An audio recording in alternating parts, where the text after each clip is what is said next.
Bingelele ngiphinde futhi nginamukela uNqambothi Media TV 18 ngikwenza ngicela uma ukuthi uyavelela ikhasi ngicela wenze kufanele ucofa subscribe like bese uphinde dluse ukuphawula uphumelo balo uMgibe waveza indaba ezifihliwe engaziwa ngumthandeni icwamelisha.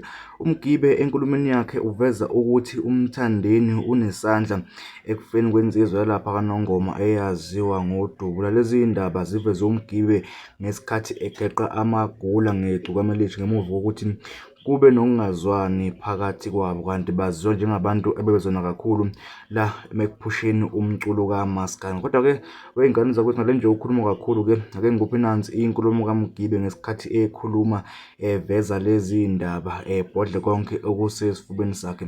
Ngale nje ukuthini ungakhohlwa ukucofoza usubscribe ngemuva wale nkulumo. Bishi Sibeko Manqele akubiza mfana. Hlala lapha ezimbini zerenje lapha ngemuva ngaphandle. Hlala lapha nje ngaphandle.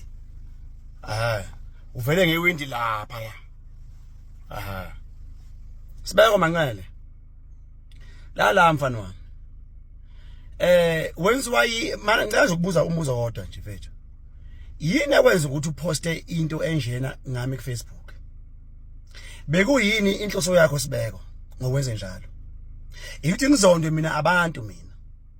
Ngizondwe abantu bakambatha mina. Ngizondwe uNongoma unkana wakithi mina. Ngenxa yakho Sibeko. Namehla petukile. Wena uSibeko wena. Petukelwe ngamehlo wena Sibeko wena. Igama lakhe lishayelwe kuSibeko elikamthandeni out indaba yalo. Sibeko Manqele. La ndoda. Mfethu iphutha lami kuwe emthandeni. Sibeko ndini. Kwaba ukuthi mfethu kahle kahle ngingasipost isigehle sakho sengoma 1 2 phutha lami engalenza kuwe. Wamele ngamncomo ukukhuzana mayenza into enhle ngoba kumele kunconywe wena wedwa phela umuntu omkhulu. Umuntu okumele anconywe nguwe ofanele ukunconywa nguwe. Hayi abanye abantu. Hamba ucinga itrend ko TikTok, ucinga itrend, uhamba uyigaxa nje kuma groups mfethu angasile ngoba uzama itrend, ihambile itrend, ikubalekela itrend, ayisekho itrend kuwena. Uhamba uyayigubha wena itrend, uyayifuna itrend ngenkani. So uyifuna nangami ke, uyifuna kumuntu orong emfana, ngikuphetela umdidi mina. Ngubeke nje obala. Ake sithi ke Sibeko, babeqambela amanga ukuthi waba yinja kumkhathazi nanomroza. Ake sithi Sibeko kwangamampunge ukuthi mfethu wena wathuka umjigs. Ake sithi mfethu futhi nalabo futhi babeqambela nje amanga ukuthi wena uyabona wahutshwa nje igube la khupha ngemvubu lawo futhi wangamampunge is fine.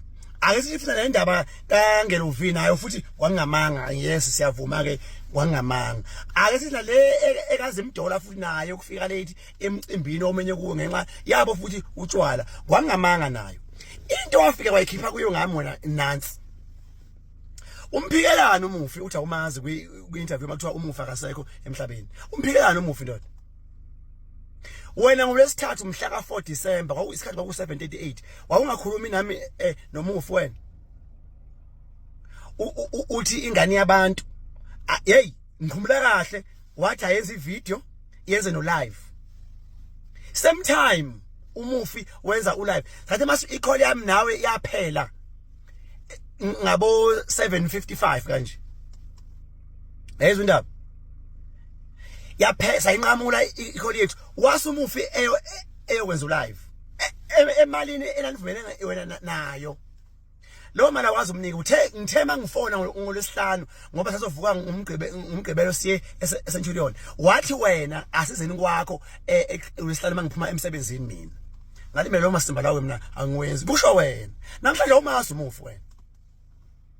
Mhlambe nokuthi uyamkolota usawuphika lokho. Lalela ke ndoda. Awuyeke ukungithumela ngezimako zakho osiqiniseko. Awuyeke nje mfethu. Ngiyakwazi usebenza kanjani nosiqiniseko. Ngiyazi bethi into enezayo naye umsangano kanjani. Usiqiniseko nikhuluma naye ubusuku bonke ke manje uzovuka ekseni uzokwenza le video. Lenga mfethu awujabuli ukuthi wafakela ingane i-criminal record. Kumanje mfethu usiqiniseko angeke akwazi ukuqashwa ndawo ngenxa yakho. Ingane ine criminal record yenzelwa nguwe. ngoba ihleli nje impilo yakhe imile isiakhile impilo ibhashwe udakeni uhappy wena ngayodota leyo ubhizo umembulela ugadlaza amateki into ezinkulu ongaka osazi 19 into engathi ikhandwe ngoflower neyeast uhappy bohamba bekubone mina ngawe from ungithinte ngisho ngathi mina sibeka ngisabi ngayo yonke into angiwela nje ngisabi wena futhi I will never be intimidated by you. You will never intimidate me baba. Never. When we ingane kimi wena sibeko usamgojoyana nje. Ngeke mina uzongithinta. Uzama ukungibulalisa kuwena owabuye singane yabantu. Uwena wabuye singane yakutshela mina uwena.